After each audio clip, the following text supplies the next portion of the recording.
পুরো শরীর সুগন্ধি, আমার পুরো থুতুর মধ্যে সুগন্ধি। আমি রাস্তা দিয়ে হাইটা যাই, সবাই আমার দিকে গ্রান শুই না আমার দিকে তাকায় থাকে। ও মা, শুধু তাই না, আমি যখন পানি আনতে কূপের মধ্যে যাই, কূপের সামনে যাইতে দেরি হয়, কূপ থেকে নিচ থেকে পানিগুলা টকবক টকবক করতে করতে উপরে আইসা পড়ে।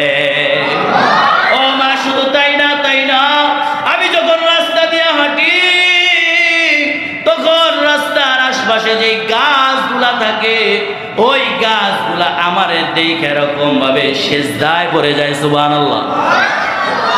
যখন এরকম ভাবে রাস্তা দিয়ে হাঁটি গো মা, তখন দেখি পাহাড়ের থেকে বড় বড় বড় বড় পাথরগুলা আমাকে দেখা আস্তে আস্তে নত হইতে হইতে